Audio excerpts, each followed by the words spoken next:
Okay, I'd like to welcome you all to this session here at the Carter School. As you know, we have a lot of incoming immigrant students. Some of them are refugees, and some of them are simply migrating here with their families. So, what, as the head of school, I've been working with some people in the field, some scholars, and some educators, and I've come up with a 10-step plan that I think is going to help us um, really react to this new reality and make the necessary changes in order for us to serve not only these new immigrant students but also our other students to help integrate everything together. So I'm going to take you through our 10-step plan. Um, and the first step here is we really need to involve the parents, especially parents of these immigrant kids, because if we don't have buy-in at home, then they're not going to really feel invested in the school. And so there's a lot of things here. I've included some wonderful documents throughout this presentation that you can download. One of them is the guide to your children's schools, and this really helps set up kind of a program where parents are going to be informed of the kind of instructional programs, the transportation options they have to send their kids, the school calendar, the school day, school procedures, what are the roles of the administrators and the teachers. These are all things that seem very obvious to most of us, obviously, but to a lot of these parents that have not had their kids in a school like this is something totally new, and so we have to understand that, and we have to kind of break it down for them so that they're comfortable and they know what's going on and they feel involved in what's going on. So part of that also is making sure that they get their kids enrolled in the school, and they know how to do that, and they know, even like the medical forms, things like that. And in addition, there's other services we can offer the parents, such as adult literacy classes, ESL, all kinds of things like that. So that's an important I put that one first because that's a real important first step. Second of all, as you can see, is again, working with the kids, a counseling program that is culturally sensitive to their needs, to their background, and to their experience. Okay, there's a great presentation here that we can download called the RESPECT guide, um, and there's these school-based counseling services are really important to help the refugee children um, settle and have kind of someone on their side that is acting on their behalf and understands their plight and can help lead them through this really difficult, daunting situation. Let me give you a few examples of what this is going to look like. This program is going to be focused on the following parts. Number one is group counseling, which really helps, especially kind of a peer helpers program, um, and really building upon the diversity in the classroom. And then we have individual counseling, where sometimes some of the trauma that these kids have experienced, they're able to express that. And just like any student population, there are mental health issues, especially for some of them that are escaping from any kind of war zones or trauma heavy regions. Next is consultation, so that we can pair up our mental health professionals in order to help those students that are in need. And finally, statewide training, so that we can make sure that our state workers that are working in our schools can address these things. All right. So the next thing we're going to be doing is step 3, and that is to encourage refugee awareness in the classroom. Um, and the way we're going to do this is we're going to help these refugees become. I'm busy. Okay. Help these refugees become extraordinary citizens in their new society and community. And I've got a document here that I'm including, which is great, and it kind of breaks it down into an introduction, an overview of the current refugee emergencies, so that our students, those students that are not immigrants or refugees, they understand what these new students have come from and what they're experiencing. And they'll also have some lesson planning ideas that are really a useful way for us to take advantage of the experience that these refugees bring to our classrooms.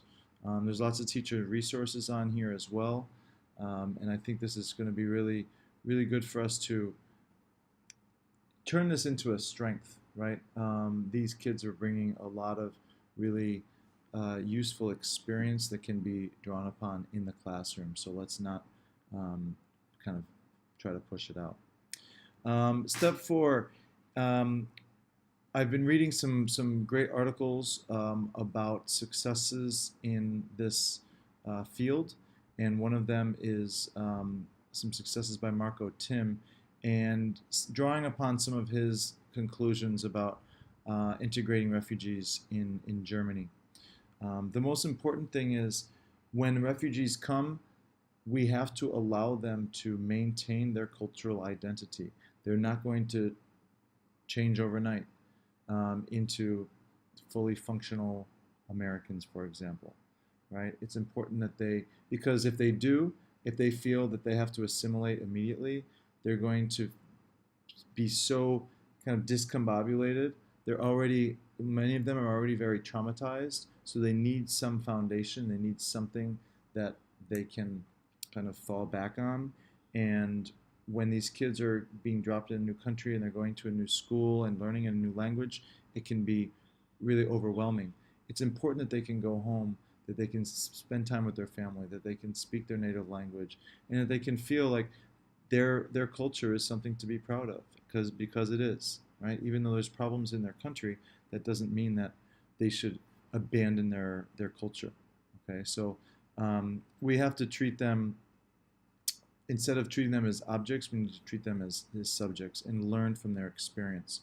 So in our classrooms, we're going to be working hard to create what's called like a common space of mutual understanding, so that we can draw upon this as a strength. And as I was mentioning language, I wanted to put in here that we have to make sure that we're dealing with this language issue in an appropriate manner. So I've got included here a few some really good resources that are going to help us do that. First of all, there's some suggestions here when we're interviewing these students, if we're going to be bringing them into our schools, some real culturally sensitive techniques that's going to help us.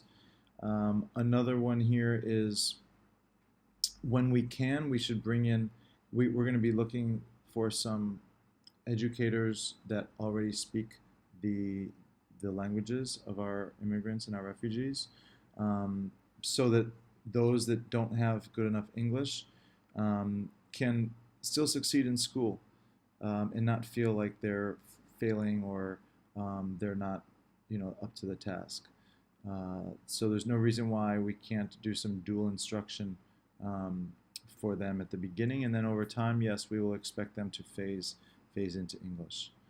And then the last thing is we do have access to translators, and so I put this up here. The other administrators and I are going to be pursuing this further, but basically we're going to see if we can get through federal funds, get some translators to help us with this important task. Next is we talked about refugee awareness in the classroom.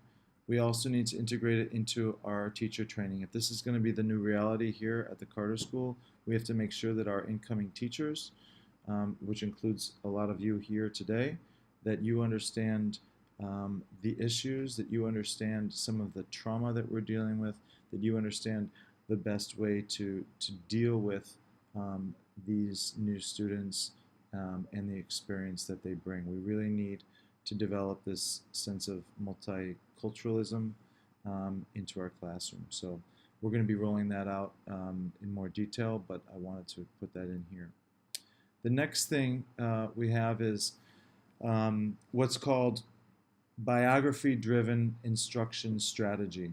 Okay, and this is really drawing upon the experience of our new immigrant students and refugee students, and using their experience as a springboard for discussion, as a springboard for learning, using it as a means for our refugee students to express themselves also. It's very therapeutic for them if it's done in the right context. A low risk in a low risk setting, right? So we really have to be conscious of creating. We talk about the term a classroom ecology. We need a very supportive classroom ecology.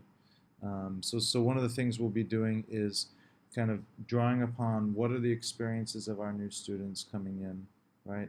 That's called the activation phase. Then we'll be doing what's called the connection phase, where the teacher is going to kind of help revoice, kind of summarize and kind of put it into context of what they've been saying, what they've been telling us, to help our students deepen their understanding of this. And then we'll go through what's called the affirmation phase. We'll be using authentic assessments in order for our students to understand that their own, for these refugee students to understand that their experience, though it may have been traumatic and though we're all sorry that they had to go through it, can actually be something they can draw upon and build upon and can be a really important component of their learning. Next we have to be really careful that there's no mistreatment of these children. Now, too often at schools, incoming kids that are coming from some of these conflict zones and don't speak the language are mistreated. And so we're going to be adopting what's called a prevention perspective, which is really trying to be conscious of what type of problems can take place and kind of nipping them in the bud before they develop. So we're going to be looking at risk factors. We're going to be working with some of this has to do with working with parents. Some of it has to do with visiting their homes to make sure that we can see what type of environment do they have at home, what type of environment are they leaving when they come to school, right? Obviously, parents that are having some kind of drug or alcohol or any abusive relationships, we need to recognize that as soon as we can. Okay. We've got two more, and the last two are a little more specific, but I thought that they were important because it shows some of the curriculum links that we can make. And again, these curriculum links can take place over many different disciplines. Obviously, the most obvious ones, though, are kind of social studies and language arts. So I wanted to focus here on those. There's some wonderful resources that we can use so we can base instruction on immigrant and refugee awareness materials. And I've put up here some great resources. There's Doctors Without Borders. There's one here from the American Immigration Law Foundation, which has some great lesson plans and ideas.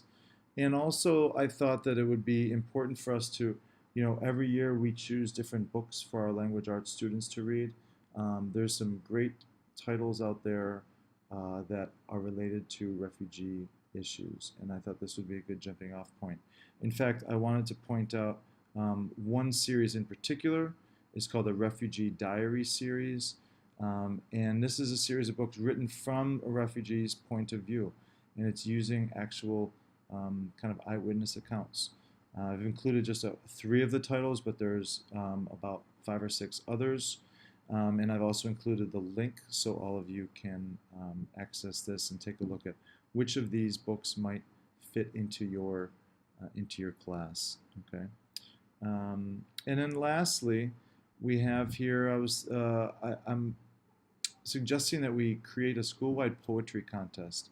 I've read that These type of poetry contests can be a great way for our home country students and our immigrant refugee students to kind of interact in a form of self-expression that's done in a very kind of risk-free manner, right? And I think it's a great way for them to share their experiences and to express themselves.